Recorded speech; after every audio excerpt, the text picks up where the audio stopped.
the next speaker who is already with us. She's Karen from MetaStreet. Karen, I see you in the chat, so please, if you are ready, please turn on your video, turn on your mic, and join our conversation. Hey, yes. Can you hear me? Yes, we do hear you. Would you like to turn the video to show your professional? Yeah. I might have to leave the cameras off for now because I'm away from desktop and okay. Mobile. No. I'm usually doxxed and happy to share my face. But no problem at all. So the stage is yours. 15 minutes of yours. Please deliver your speech. Then we'll ask the short Q&A. So we are listening to you very, very carefully because your thoughts are extremely valuable for us. Yeah, sure. Thanks for having us here. Really excited to share a little bit more information about MetaStreet. So by way of introduction, I lead growth and marketing at the project. MetaStreet is a NFT lending and yield infrastructure protocol. Our mission is to bring liquidity to illiquid assets on chain and turn that liquidity into a unlocked yield opportunity for lenders. So think about not just NFTs, but also tokenized objects like luxury watches on chain, luxury bags, land. Think about points or gaming assets. All of those are non-fungible digital objects on chain that don't have the same sort of liquidity and DeFi infrastructure that fungible token trading has. And so MetaStreet aims to solve that challenge and allow people to lend to facilitate loans that are collateralized by these illiquid objects on chain and earn high, sometimes double-digit yields. And we're one of the our first use case has been in the NFT realm, and we're one of the biggest lenders for CryptoPunks and have supported over 200 million in lending since launch. And one of our innovations is from the lending side to being able to tokenize all of your loan positions into a tradable position. So if you lend, say, 1 ETH to a CryptoPunk loan, you get that loan position is turned into a token, an ERC20, that is yield bearing and that captures the kind of loan APR in it as well. So that as a lender, you can get secondary liquidity by swapping it back to ETH, leveraging your loan position to borrow more money, or shorting or longing the price action of this loan position. And yeah, so we're still innovating on many fronts with bringing liquidity and unlocking yield to liquid assets. We just wrapped up season 1 of our airdrop campaign and points farming campaign, and are about to enter season 2. And we were able to bring some of this kind of like tradable loan position, what we call liquid credit token innovation, to Blast. We actually launched a NFT collection on Blast as well that allows people to borrow up to 90% LTV with the NFT and use it to farm Blast Gold. And yeah, pretty stoked about just some of the partnerships that we've been able to strike up with some of the Blast native DEX and DeFi protocols to allow trading as well as liquidity for these loan positions and allowing the convergence of NFT and DeFi to come together some more. So that's sort of the TLDR, and we're cooking up some cool stuff for season 2. So definitely stay tuned for that. Well, thank you for this. I love it. Yeah, we have super professional speakers. They all finish before the time ends. Okay, Karen. Let me dive into questions.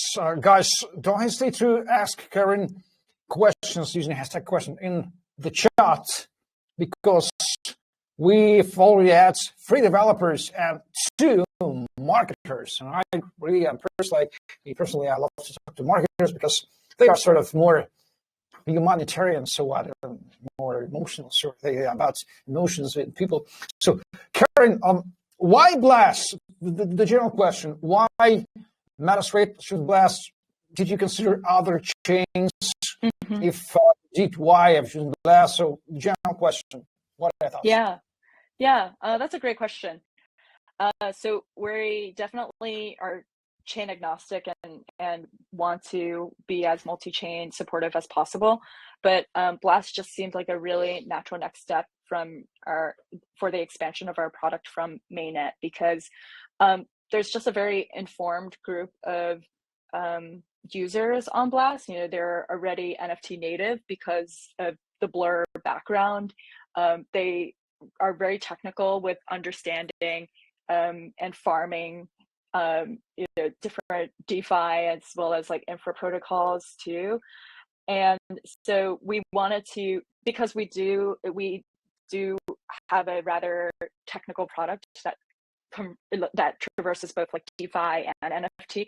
We felt like the Blast audience would kind of take up to our product a little bit more. And the points system and the Blast Gold system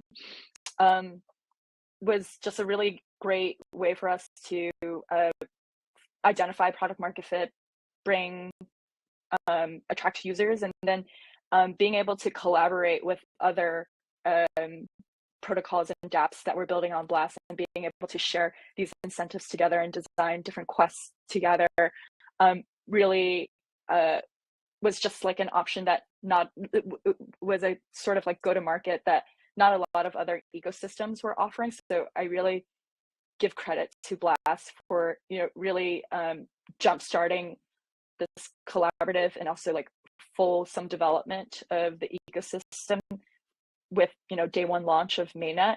And so like on Blast, we're partnered with nearly a dozen partners, ranging from SocialFi to NFT marketplaces to spot dexes or even perps trading platforms. And all of this was possible because like Blast incentivized just us to share points with the end user and like architect different quests. So yeah, it's been really fun building on Blast so far. Great. Considering that we talked about NFTs, as developers about NFTs, MetaStreet about NFT lending, would it be accurate to say that Blast Layer 2 is not worse chain, which is not worse for NFT-related project than other EVM chains, or more, maybe even better, or maybe the best? Do you have any thoughts on that, like a marketing lady, not a developer? Yeah, I think beyond the incentives for token farming, Blast the native yield built in for any holder of assets on Blast makes it just attractive for people to come on. And so like I think that even if you're not interacting with MetaStreet, just by virtue of holding ETH on Blast, you're earning 3 to 4% on that. So I think when you have that as an ecosystem to choose against, other ecosystems that require you to bridge and might not have like a clear timeline on token farming, might not have the native yield, or that's almost guaranteed of 3 to 4%. I think Blast is definitely a pretty attractive proposition. I think as far as just like fees and speed of transactions, Blast is pretty on par with some of the other layer 2s as well, although I'm sure there could be rooms for improvement. But yeah, I think they've done a really good job of attracting users. I think since I last checked, there's about 1 million or so connected wallets to Blast and active users, and over 2 billion in TVL, and I think those numbers speak to the market's receptiveness to Blast as a chain. Definitely, these clever guys have completely done something unique in the Web3 ecosystem. That's why we have dedicated all the meetup to this ecosystem. Very, very niche. So we've got 2 questions from our viewers. The first question for you, Karen, from Alex Yudagubov, Gene's member of DAO Envelop. Liquidity to non-liquid assets as real goods, you mentioned. You mentioned liquidity to non-liquid assets as real goods. How do you control the real objects? Do you have a kind of custody, asks Alex. You got the question? Yeah, that's a great question. Thanks for asking that, Alexander. So in answer to that, we are definitely a downstream experience for what I view as a market that still needs to familiarize and adopt real world assets or real assets on illiquid assets on chain, and so we don't deal with the custodying. Usually it's marketplaces or other dApps that deal with the authentication, the verification, and the safekeeping of these assets. We're sort of kind of like the next stage, which is really, after you've done all that, what we provide is financing and structuring for loans. So when those assets come on chain in a verifiable and trusted way, we provide, an avenue for you to borrow against it. And so, I think for some verticals like NFTs, there's a little bit more market acceptance and practice around, custody or pricing. But maybe for some more edge case, real assets like land or even watches, that is still being figured out by a lot of different players in the ecosystem. Partners that we're definitely talking to, like Fabrica Land, or on the land side, or watches, or other builders too, and they're doing a lot of cool stuff, trying to solve that problem and bring more adoption of real world assets on chain. Good answer. Thank you. And the final question from Rostislav: do you use price oracles for a loan to value limits? Yeah, so that's also a great question. We really pride ourselves on building a protocol that is permissionless, and so we actually don't have price oracles. The pricing, the loan to value limits are set by the lender or the borrower, and if it kind of meets the expectations, the loan is executed. But for some of the NFTs, we've kind of set directional loan to value ratios.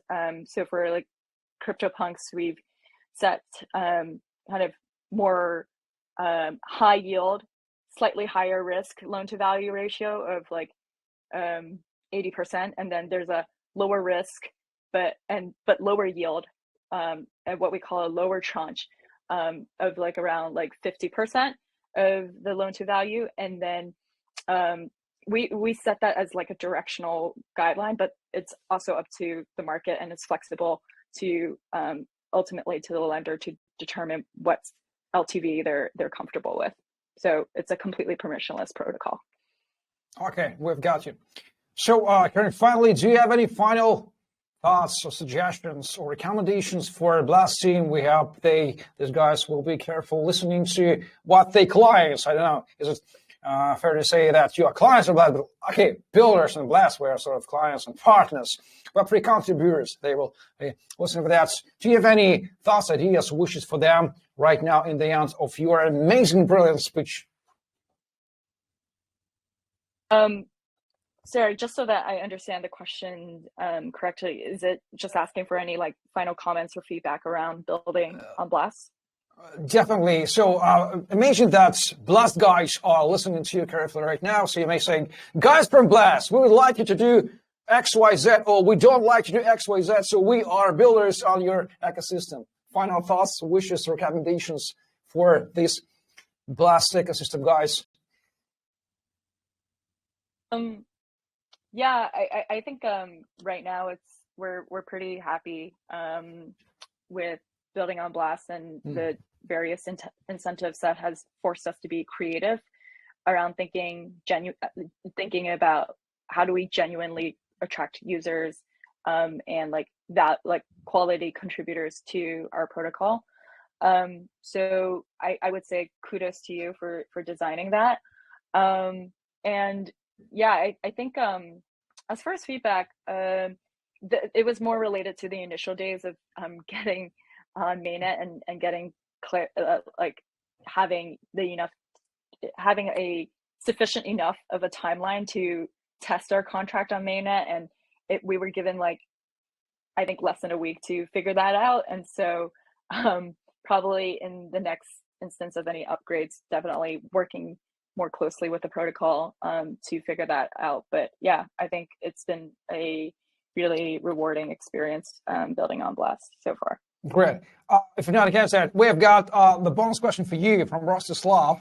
Question number 2. Given the value of the collateral NFT declines and the borrower defaults, first, do the lenders bear the loss pro rata, or second point, do the greater amount lender bears the loss first? You may see the question right in the chat. It seems quite sophisticated, but if you have to answer, you may answer. Yeah, I see the question, and I think that's really great. And Rostislav, if you have any further questions, feel free to DM me about the protocol, or I invite you to play around with it as well.